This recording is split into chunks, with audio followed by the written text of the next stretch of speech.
According to LD Online and the University of Michigan, a staggering 5 to 10% of the American population of 14.5 to 43.5 million American kids and adults have dyslexia, a learning disability that makes it harder to read, write, and spell. When we address the needs of these deserving students and segment of our population, the question becomes, how far have we come and how far do we still need to go? Dr. Nathan Clemens is an associate professor of special education at the University of Texas. His research and teachings focus on improving instruction, intervention, and assessment for children with dyslexia and other forms of reading difficulties. Dr. Clemens joined me this week to have a comprehensive discussion about everything relating to dyslexia. I'm Kevin McShann. Let's have this conversation.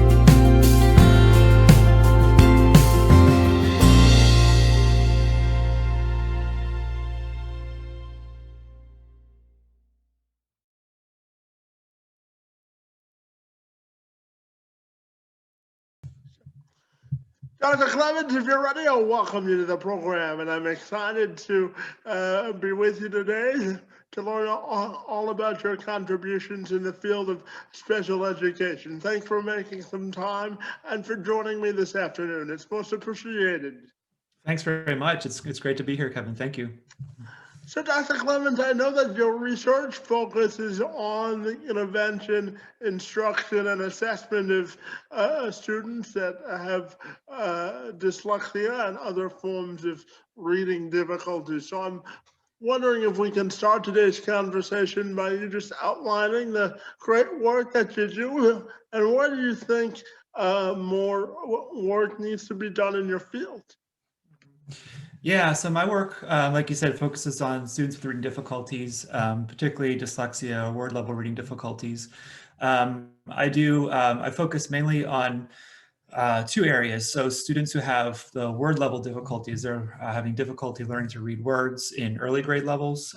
So I'm interested in kids with or at risk for word level reading disability in kindergarten, first and second grade, into third grade, sort of that early elementary period.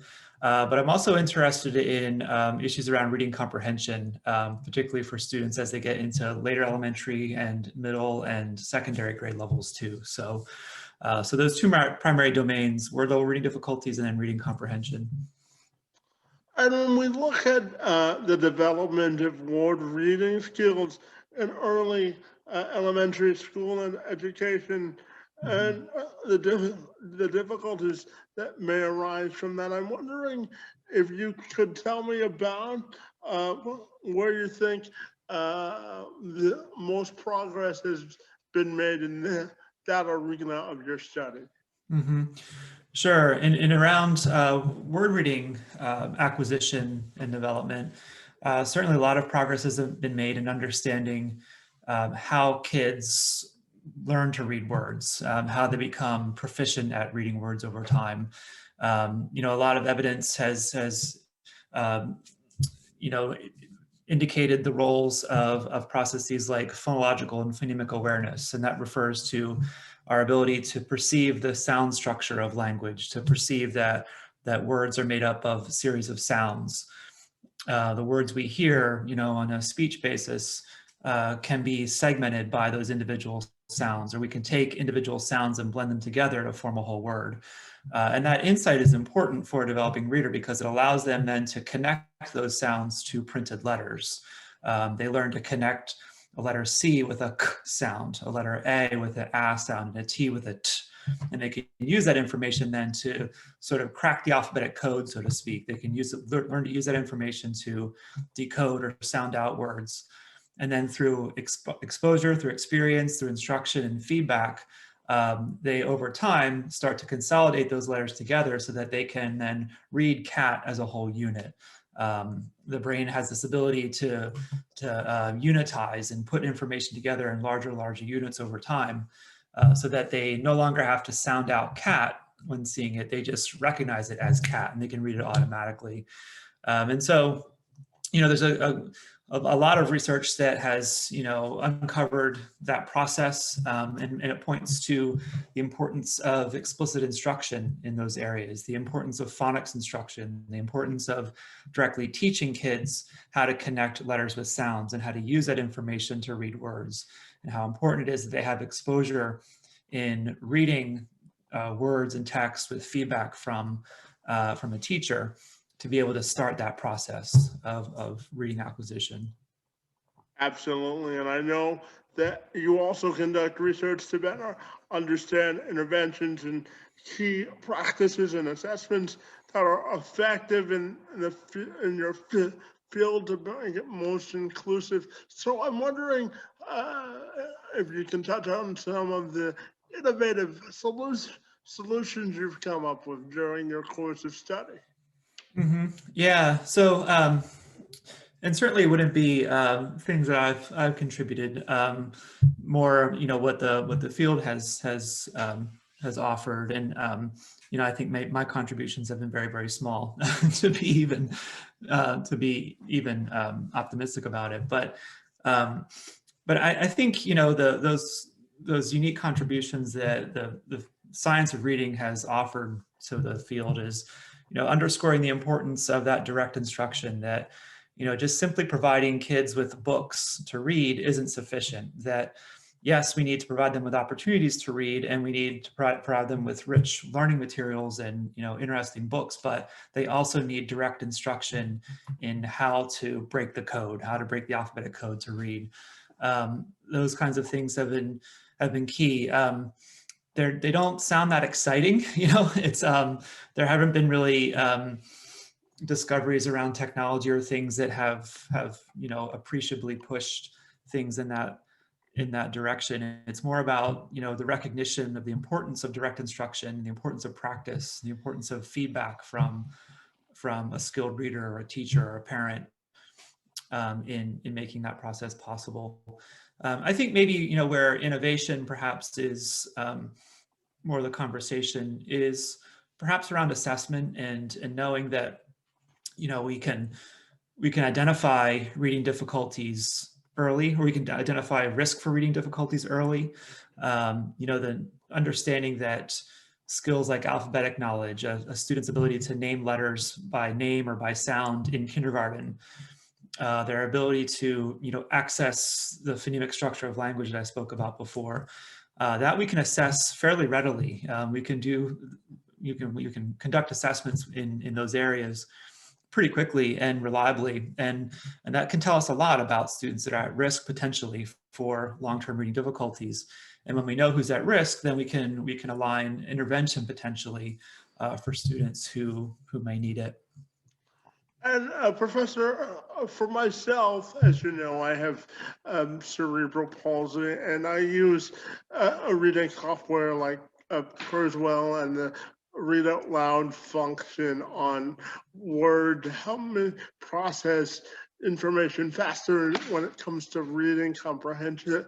And then because I know for myself, if I see a lot of words on a particular piece of paper or in a book, I actually struggle to read it at a faster pace. So I use reading software to help me read and comprehend information faster. So the question is, I'm wondering your thoughts on the advantages and disadvantages of that type of a software. Yeah, certainly a lot of advantages for students with reading difficulties, as well as in other situations, like you mentioned. Um, for times in which when students are expected to read to learn, so to speak. So as kids get into middle elementary school and beyond, the expectation in school oftentimes is that students are reading to be able to learn and acquire new information, new vocabulary knowledge, new background information. For kids with reading difficulties, dyslexia or reading comprehension difficulties, obviously that poses significant challenges.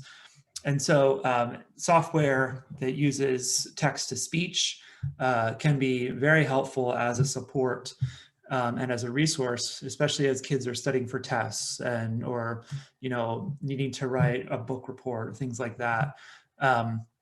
You don't want to let that necessarily replace. You'd still want to be working on, for students with reading difficulties, still working on improving their reading skills, in addition to using those supports. But those two can go hand in hand. You could be simultaneously working to improve reading skills, giving them the skills to decode, read words, understand new vocabulary, while simultaneously providing support with things like text to speech that would enable them, provide them support in learning as they go forward.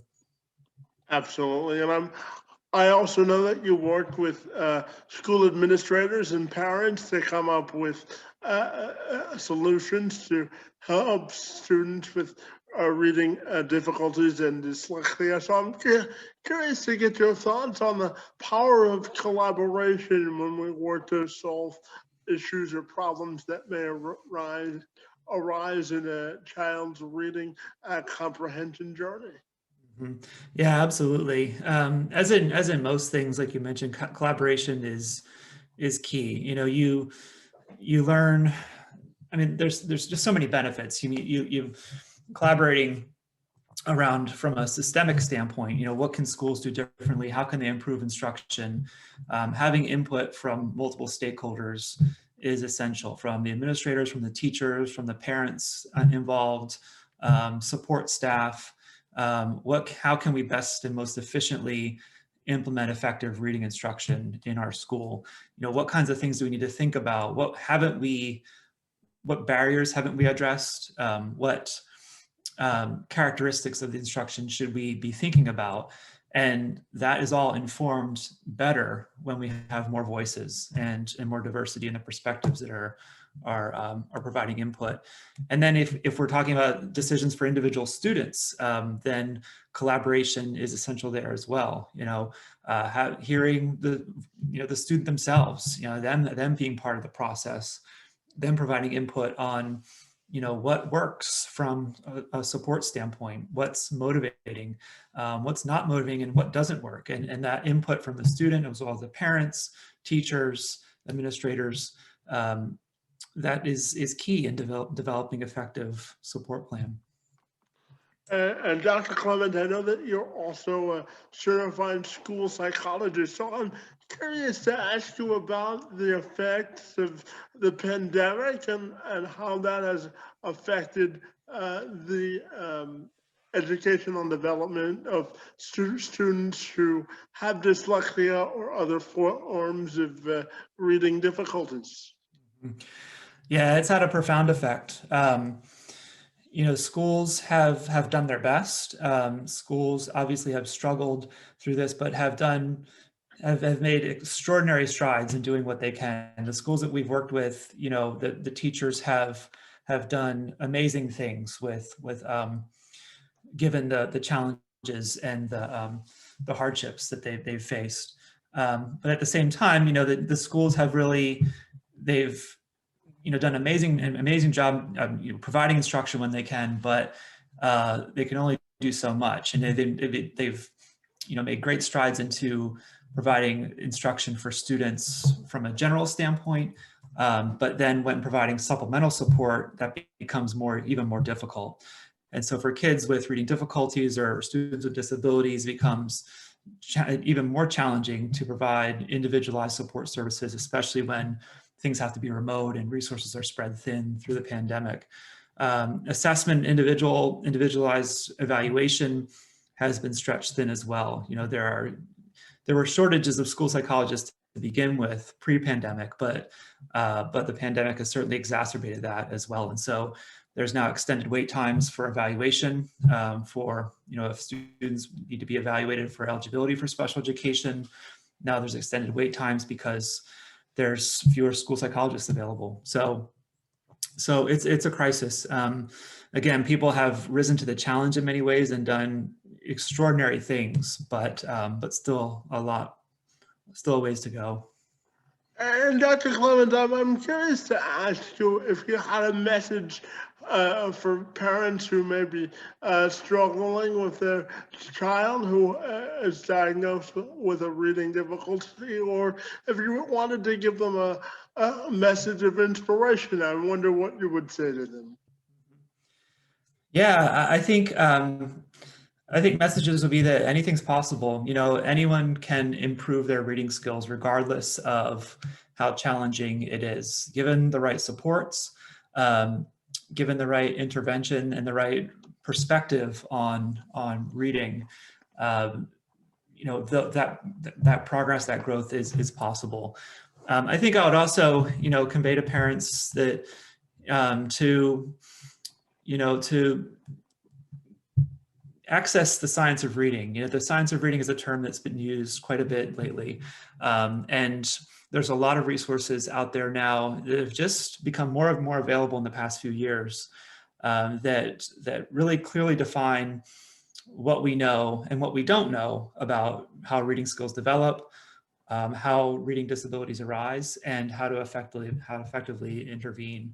And so use the science of reading to look for interventions that are focused on direct instruction, to not be misled by claims that certain approaches might be more effective. If you see, another message I'll give to parents is if you are getting recommendations to focus on vision exercises or interventions focused on visual processing, it's likely that's not going to be as effective as directly teaching letter sound correspondence, decoding skills, and that sort of thing.